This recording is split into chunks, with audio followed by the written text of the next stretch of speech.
자, 이제 택지 공영 개발부터 보겠습니다. 17번, 18번이 비슷한 주제죠.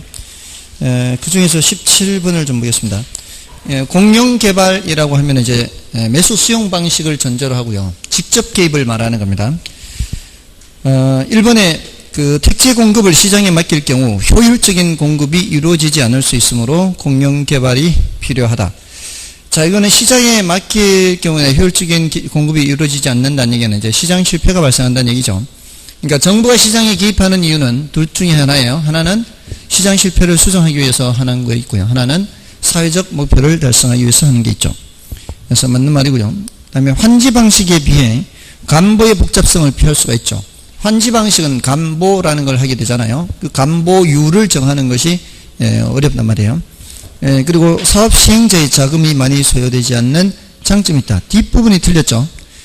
사업자의 자금이 많이 소요되죠. 일단 보상금을 줘야 되고요.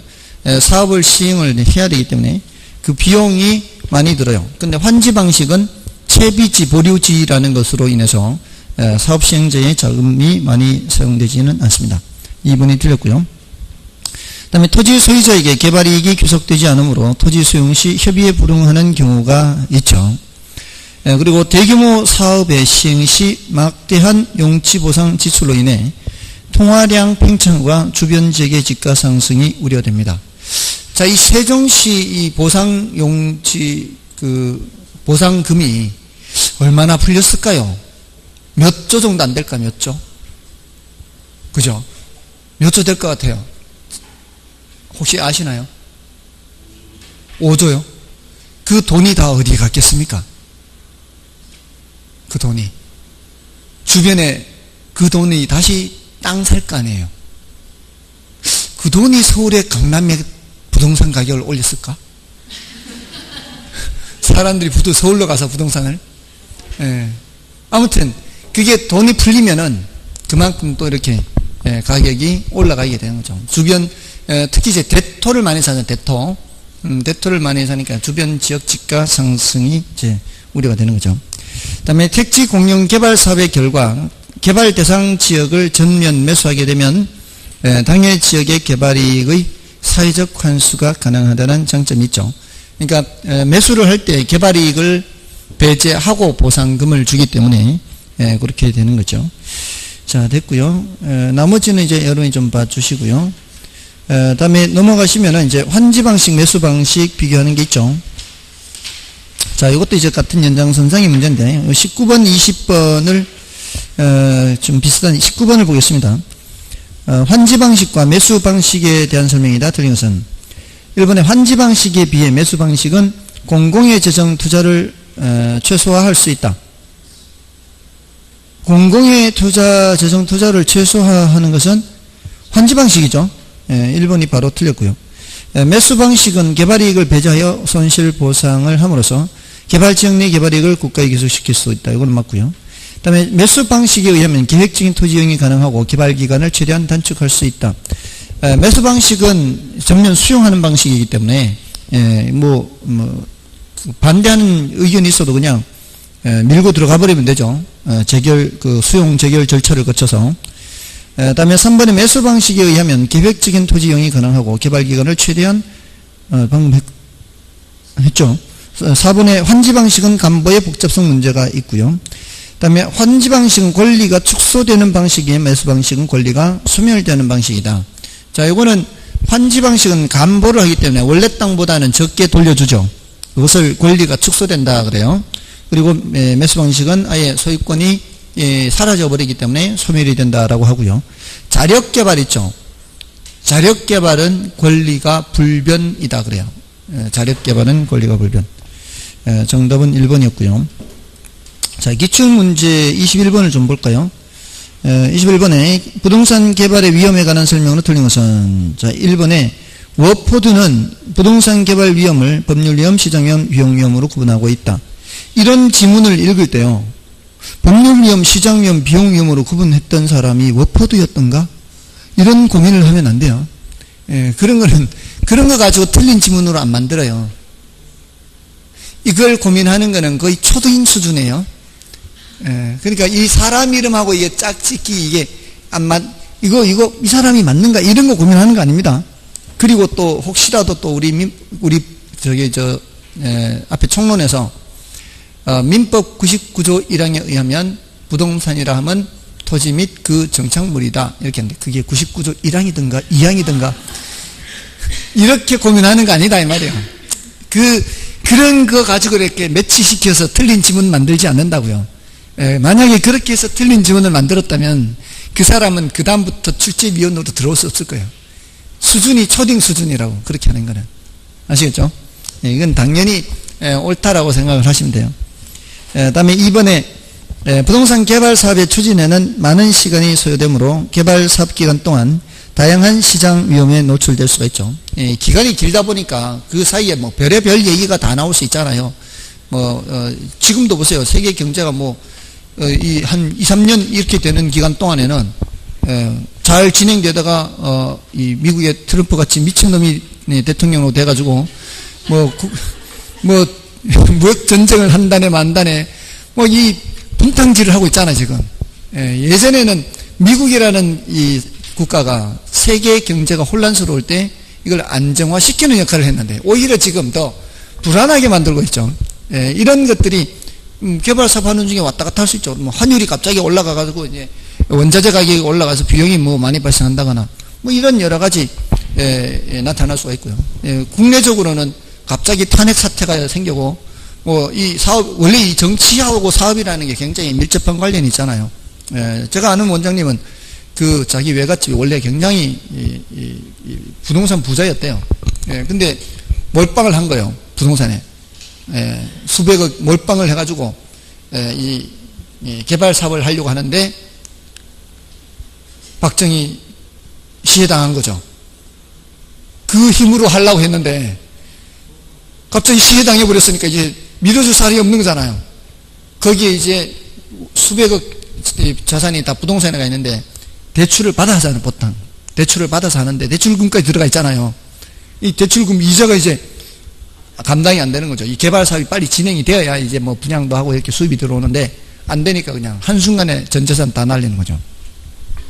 이런 것들이죠. 이 개발 사업이라는 게 어떤 예기치 못한 사태가 이제 발생할 수 있어요. 이 기간이 길면 길수록 그런 사태가 발생할 가능성은 많은 거죠. 아무튼 그렇습니다.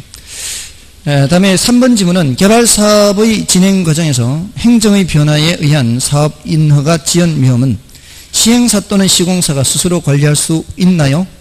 이 말이 안 되죠. 이거는 인허가 받는 거를 자기가 스스로 관리할 수는 없지 않습니까? 3번 틀렸고요. 그 다음에 법률 위험을 최소화하기 위해서는 이용계획이 확정된 토지구입 앞에 여러 번 나왔고요. 예측하기 어려운 시장의 불확실성은 부동산 개발 사업에 영향을 주는 시장 위험 요인이 되고 이건 별로 어렵지 않잖아요. 그 다음에 넘어가셔서 22번도 볼까요? 민간 개발 사업이요. 아까 이제 민간 개발 여러 가지 했는데 대체로 기출문제도 그런 수준이에요. 그냥 그 뜻을 묻는 수준입니다. 틀린 걸 쳤는데 자체 개발 사업에서는 사업 시행자의 주도적인 사업 추진이 가능하나 사업의 위험성이 높을 수 있어 위기 관리 능력이 요구되죠. 공동 사업이라면 이제 어느 정도 위기 관리 능력이 이제 조금은 더 보완된다고 할 수 있잖아요. 여러 주체가 하면은. 근데 혼자 하니까 그런 위기 관리 능력이 요구되고요. 그 다음에 토지 소유자가 제공한 토지에 개발업자가 공사비를 부담하여 부동산을 개발하고 개발된 부동산을 제공된 토지가격과 공사비 비율에 따라 나눈다면 이게 키워드죠. 비율에 따라 나누면 등가 교환 방식이고요. 그 다음에 토지 신탁 방식과 사업 수탁 방식은 형식의 차이가 있으나 소유권을 이전하고 사업 주체가 토지 소유자가 된다는 점이 동일하다. 토지 소유권을 이전하고 사업 주체 이게 지금 밖에 이제 뒤죽박죽으로 돼 있죠. 소유권을 이전하는 것은 신탁 방식이고 사업 주체가 토지 소유자가 되는 것은 사업 수탁 방식이죠. 맞잖아요. 소유권 이전은 뭐고요? 신탁. 사업 주체가 토지 소유자. 이거는 사업 수탁 방식. 뒤죽박죽으로 돼 있죠. 3번 틀렸어요. 다음에 개발 사업에 있어서 사업 자금 조달 혹은 상호 기술 보완 등 필요에 따라 법인 간에 컨소시엄을 구성하여 사업을 추진한다면 이는 컨소시엄 구성 방식이고요. 그 다음에 토지 소유자가 사업을 시행하면서 건설업체에 공사를 발주하고 공사비 지급은 분양 수익금으로 지급한대요. 분양금으로 준다 그랬잖아요. 그러면 분양금 공사비 지급 방식 맞고요. 정답은 3번이었고, 그 다음에 23번은 요리 봐주시고요. 24번을 보겠습니다.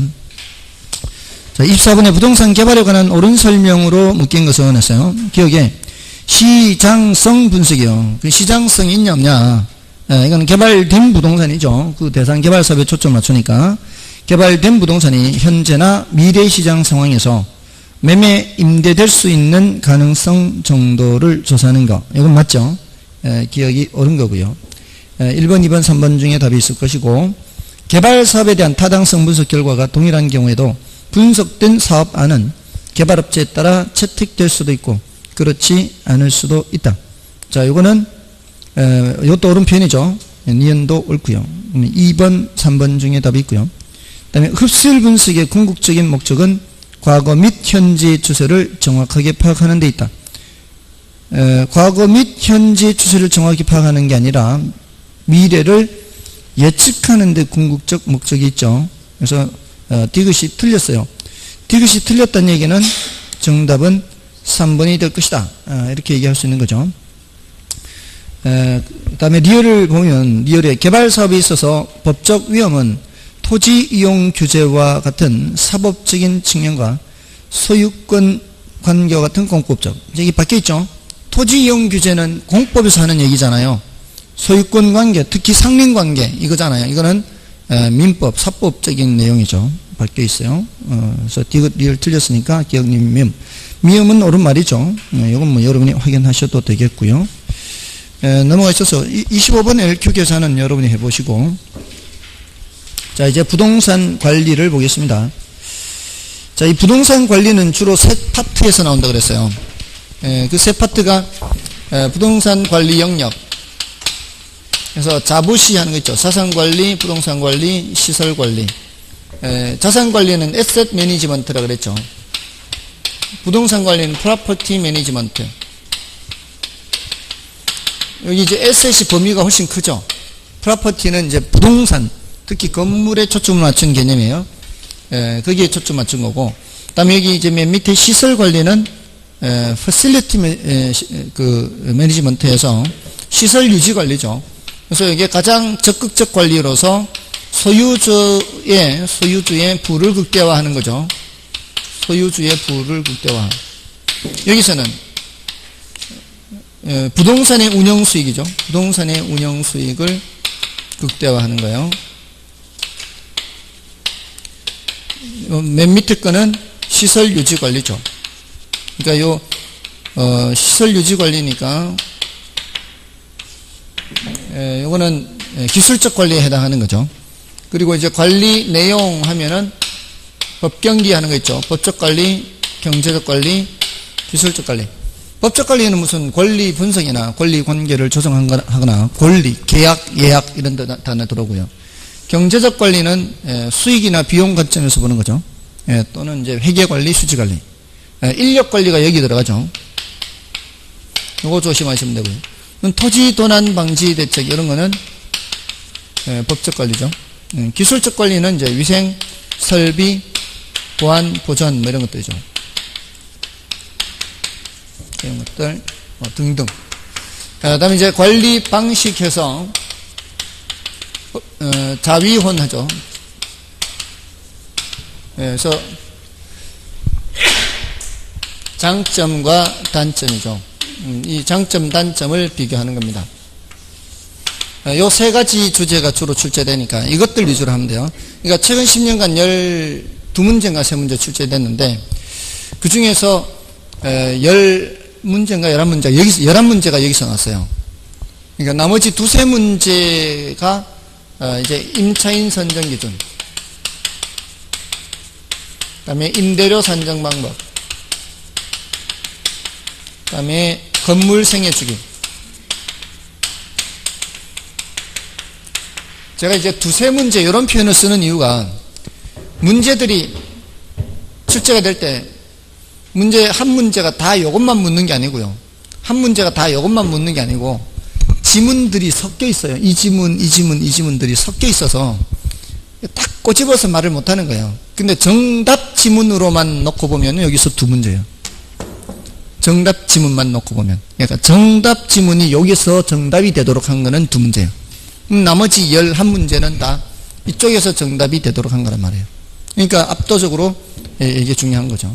그리고 요 파트하고 뒤에 나오는 부동산 마케팅 파트가 가장 분량도 좋고 난이도가 낮습니다. 그러니까 그 파트는 이제 출제되면은 주로 이제 쉬운 데서 출제되니까 맞출 수 있도록 해야 되고요. 자, 요거 이제 문제 풀면서 더 살펴보겠습니다. 자, 1번에 부동산 관리에 대한 설명으로 틀린 것은 1번에 부동산 관리란 부동산이 그 목적에 맞게 최유효용이 될 수 있도록 부동산을 취득, 유지, 보존, 개량 및 운용하는 일체의 행위를 말한다. 그렇죠.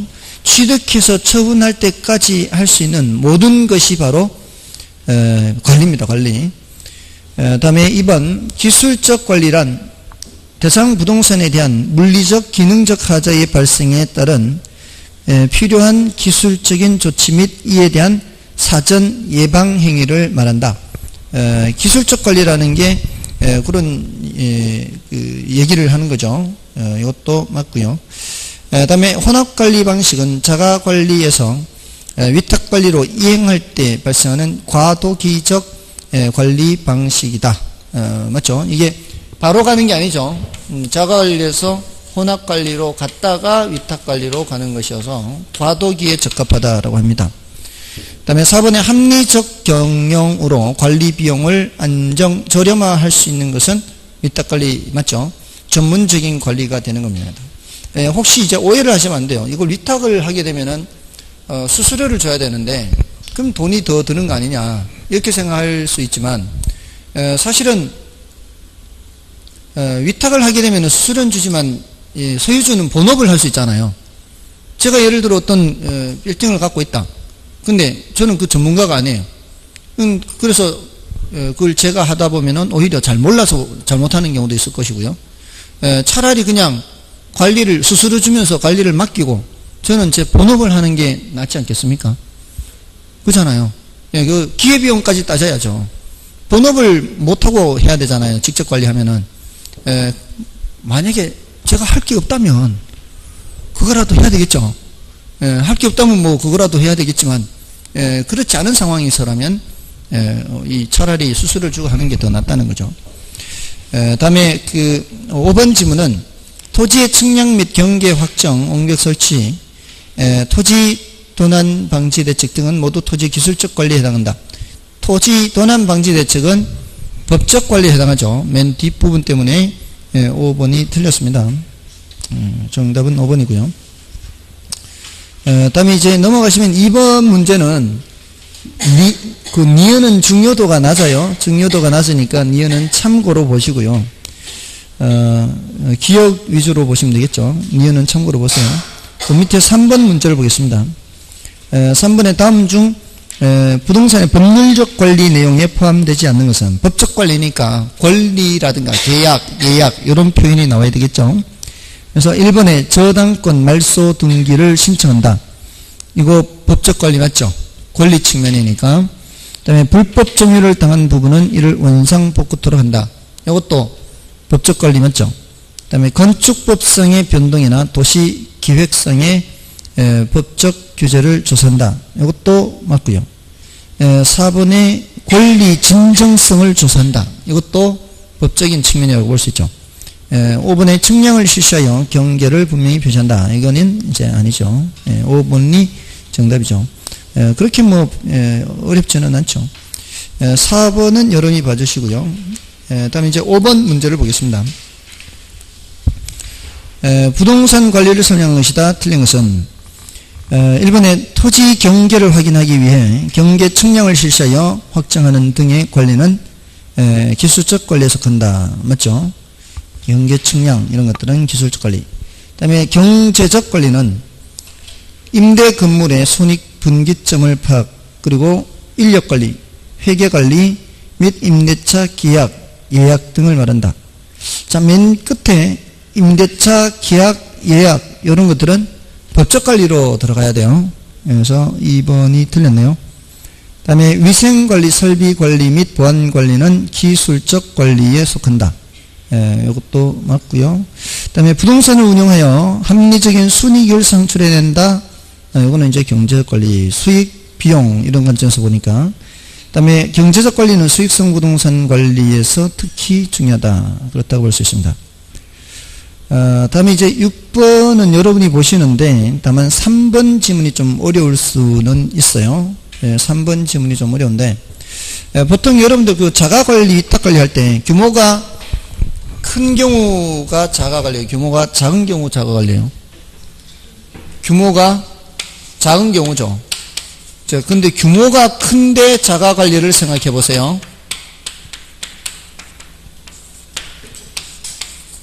규모가 큰데 자가관리를 해요.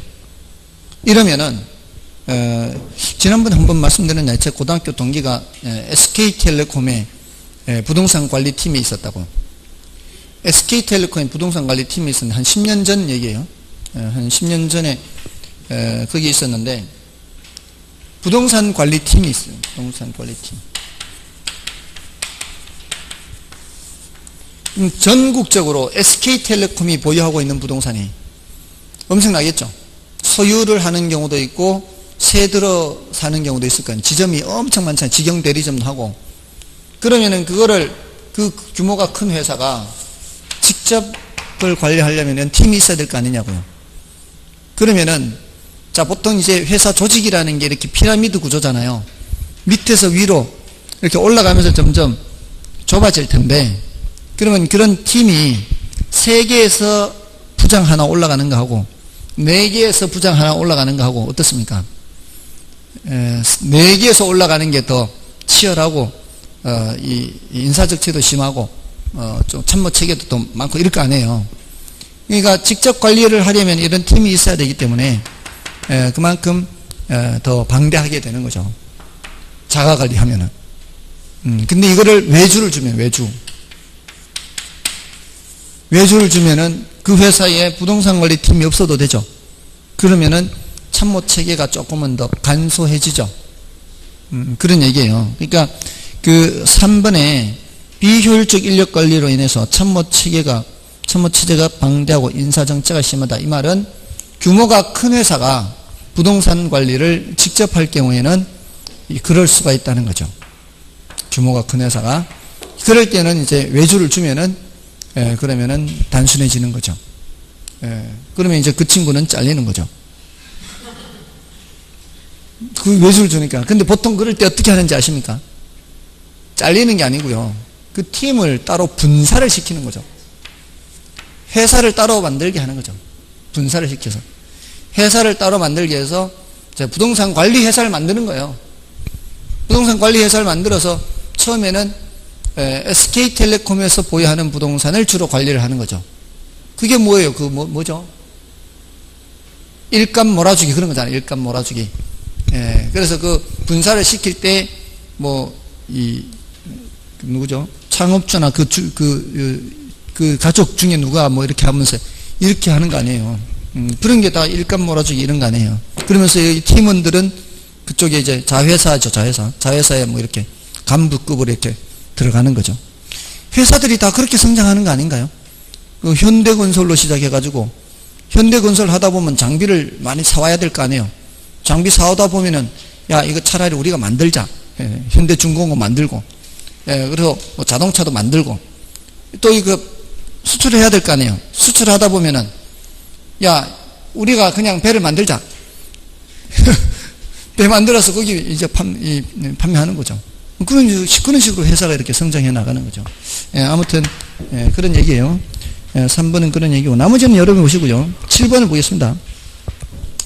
도시화, 건축기술의 발달, 부재 소유자의 요구 등은 위탁관리의 필요성을 제기한다. 다음 중 위탁관리의 장단점에 관한 설명 중 틀린 것은 1번 전문업자에게 위탁하여 관리함으로써 부동산 관리가 합리적이다.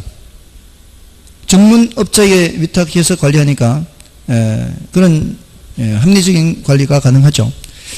그 다음에 관리 업무의 타성화가 방지되는 장점이 있다. 자기가 직접 하면 타성에 빠질 수 있죠. 타성에 빠진다는 게 뭔가요? 어떤 게 타성에 빠지는 거예요? 혹시 오늘 아침에도 타성에 빠진 모습으로 오진 않으셨나요? 늘 새로운가요? 그러니까 여기 공부하러 오신 처음에는 한동안은 새로운 뜻을 품고 아주 그냥 열심히 나오다가 눈 뜨면 자동으로 오는 그런 현상, 그런 게 타성해졌는 거죠. 타성해졌는 행동이 제가 초등학교 때는 학교 갔다 와서 낮잠 자고 일어나서 가방 들고 학교 가는 거예요. 낮잠 자고 일어났는데 꼭 아침 같아요, 느낌에.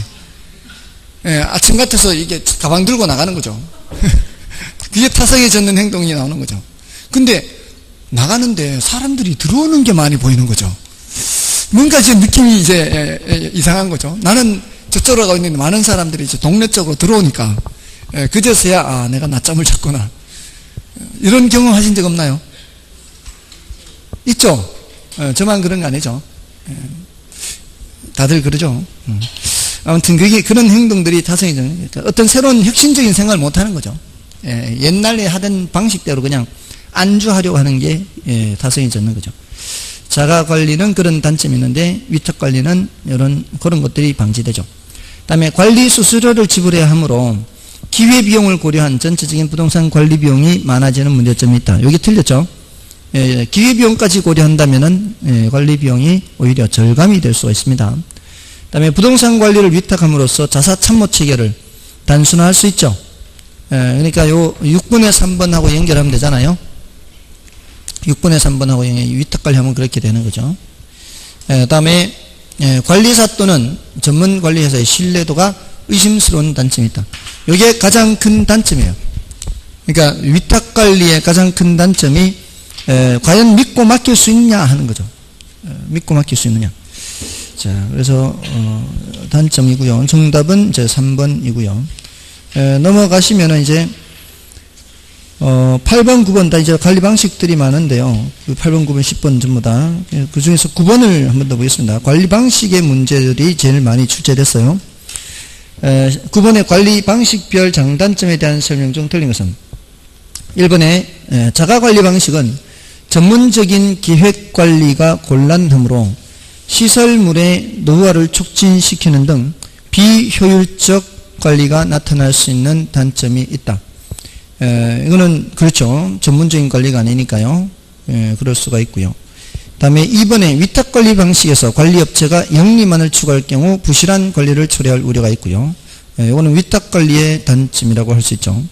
다음에 혼합관리 방식은 자가관리에서 위탁관리로 이행하는 과도기에 유용할 수 있는 장점이 있다.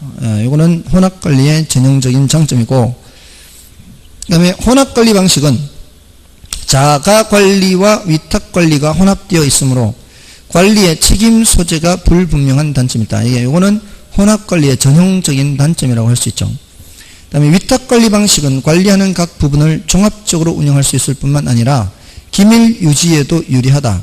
자, 이거는 자가관리의 얘기죠. 그래서 5번이 틀렸네요.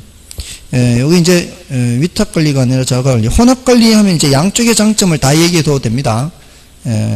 혼합관리에서 제일 조심해야 돼요. 왜냐하면 양쪽의 장점을 다 얘기할 수 있으니까.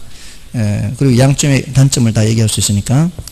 10번은 여러분 봐주시고요. 넘어가면 이제 이게 잡다한 내용들이에요. 11번, 12번 이런 것들이. 그 중에서 11번, 12번을 보겠습니다.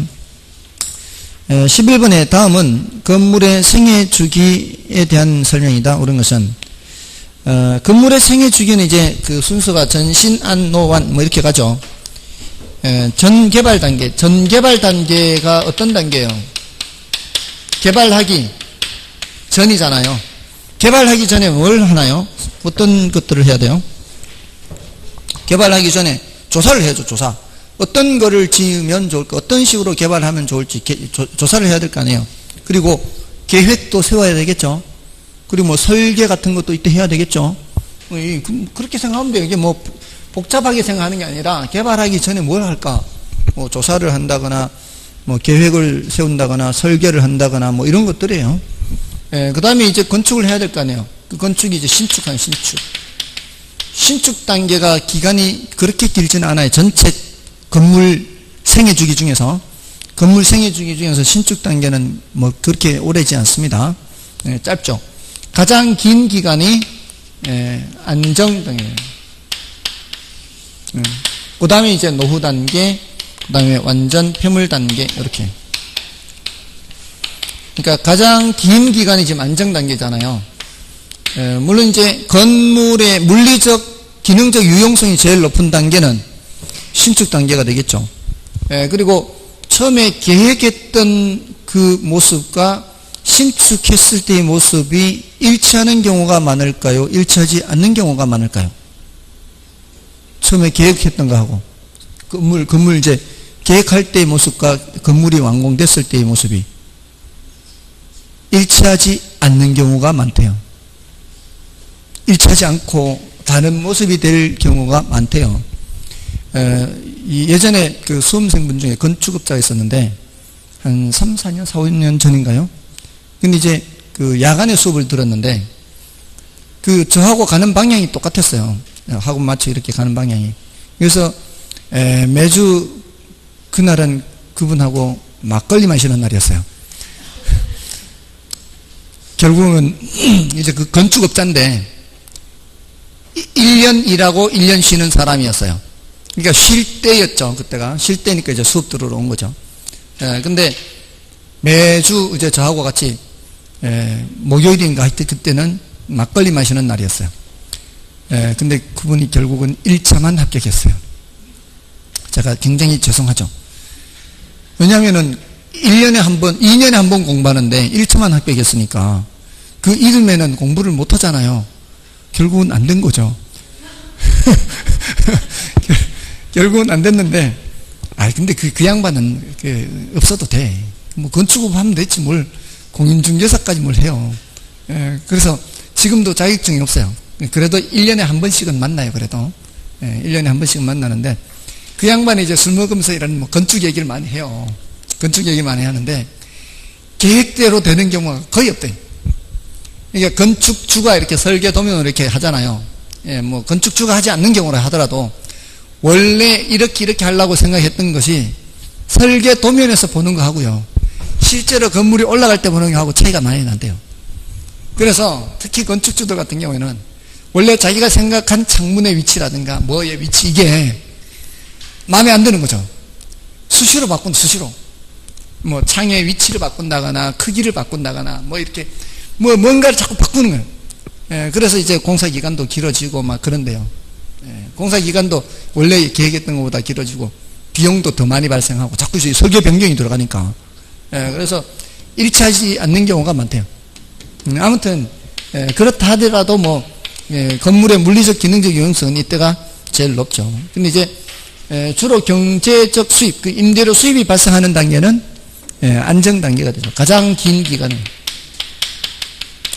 기간이고 그리고 이 유지 관리를 통해서 이 건물의 경제적 내용 연수를 연장시킬 수 있는 시기는 바로 안정 단계예요. 그러니까 이게 자본적 지출 같은 거 있죠. 대수성 같은 거. 이런 자본적 지출 같은 거를 하려면은 안정 단계에서 해야지 노후 단계까지 가서 하면은 돈만 날리고 효과는 못 볼 수 있다는 거죠. 자, 전신은 노안이에요. 그래서 1번이 지금 틀린 거는 순서가 바뀌어 있죠. 안정 단계와 신축 단계 바뀌어 있고요. 그 다음에 신축 단계에서 신축 빌딩 기능이 사전 계획과 완전히 일치하는 경우가 대부분이 아니고요. 차이가 나는 경우가 더 많다는 거죠. 2번 틀렸고요. 3번은 안정 단계에서 일반적으로 빌딩의 물리적 기능적 유용성이 가장 높게 나타난다. 가장 높게 나타나는 것은 신축 단계고요. 다음에 일반적으로 건물의 라이프 사이클 중에서 유지 보존 활동이 건물의 수명을 좌우하는 단계는 안정 단계로서 빌딩의 시설이나 구조를 일부 개조 수선 등을 해야 하는 경우에는 이 단계에서 하는 것이 효과적이다. 4번이 옳은 말이에요. 그 다음에 건물의 법적 내용 연수와 경제적 내용 연수는 경우에 따라 물리적 내용 연수보다 길다. 말이 안 돼요. 물리적 내용 연수가 가장 길죠. 여러분들 건물을 원래 설계대로 제대로 건설을 하면은 상당히 오래 간다고 합니다. 이게 내용 연수가 굉장히 길대요. 이게 시멘트가 이렇게 굳어질 때 처음에는 언제까지는 오히려 강도가 점점 세진대요. 일단 양생을 한 후에 또 세지다가 서서히 이렇게 강도가 약해진다고 해요. 그래서 한 4, 50년 이상, 5, 60년 이상도 간다고 합니다. 근데 부실공사만 아니라면 굉장히 오래 간다는 거죠. 근데 이제, 만약에 문제가 생겼다는 것은 제대로 공사를 안 했거나, 철거를 하는 경우에 그게 경제적 가치가 더 이상 없는 거죠. 경제적 내용 연수가 다 된 거예요. 그래서 철거하는 경우는 있어도 물리적 내용 연수가 다 돼서 철거하는 경우는 별로 없다는 겁니다. 아무튼 물리적 내용 연수보다 길지는 않습니다. 4번이 정답이고요. 그 다음에 12번을 보면은 다음은 부동산 관리자의 업무 내용에 관한 설명이다. 틀린 것은 1번에 임대차 활동이란 부동산 관리자나 소유주가 임대 공간을 임차자에게 파는 활동을 말하며 부동산 관리 활동의 기초를 이루는 가장 중요한 활동이다. 이건 뭐 별로 문제될 거 없고요. 그 다음에 임차자를 선정하는 경우 주거용 부동산은 함께 생활하는 사람들과의 연대성이 중요하므로 이를 중론을 한다. 연대성은 유대성을 말하는 거죠. 비슷해야 된단 말이에요. 근데 지금 여기는 임대주택이잖아요. 임차인 선정할 때 뭐 이렇게 얘기하는데 저는 어떤 것도 봤었는가 하면은 한 10년 됐어요. 한 10년 됐는데 서울에 뚝섬 지역인가 아파트를 분양하는데 분양 신청할 때 제출해야 되는 서류 중에 뭐가 있었는가 하면은 소득금액 증명원이 있었어요. 소득금액 증명원이 그 분양 신청할 때 제출하는 서류 중에 있었어요. 일정 금액 이하로는 안 받겠다는 얘기예요. 분양 안 해주겠다. 굉장히 기분 나쁘죠. 굉장히 기분 나쁜 그런 분양을 한 적이 있었어요. 그때 그 당시에 보통 뭐 비싼 데가 2천 몇백 평당, 그럴 때 거기가 4천만 원 가까이 분양가가. 그런 게 있었어요. 아무튼 굉장히 기분 나쁜 건데, 그는 분양하는 주택의 경우에도 입주민들을 관리하겠다는 얘기예요. 그런 식으로. 아무튼 연대성, 유대성이고요. 주거용의 경우입니다. 주거용. 다음에 이제 매장용 부동산의 경우에는 임대차 계약의 경우 비율 임대차가 일반적이고요. 그 비율 임대차는 5번에도 연결이 되고 있습니다. 다음에 4번에 공업용 부동산의 경우 정박 임차인의 사전 확보 및 임차인 혼합. 이거는 매장용 부동산의 경우 중요합니다. 4번은 이제 틀렸고요. 비율 임대차가 이제 5번에 연결되는데, 비율 임대차에서 기본 임대료가 100만 원이고 1000만 원 초과 매상에 대해 8%의 추가 임대료를 지급하는 조건의 경우 당해 월에 1,500만 원의 예상 매상 수입이 발생하였다면 1,500만 원의 매상 수입이면 1,000만 원 초과된 금액이 500만 원이잖아요. 500만 원에 대해서 몇 프로? 8%니까 40만 원을 더 내야 되죠. 그래서 기본 임대료 100에 40대에서 140 이렇게 되는 거죠. 정답은 4번이었고 13번은 그 비율 임대차 계산 한 번 더 하는 거니까 여러분이 계산해 보면 되겠죠. 넘어서 뭐 기출 문제는 뭐 여러분이 좀 봐주시고요. 좀 쉬고 이제 마케팅 들어가 있습니다.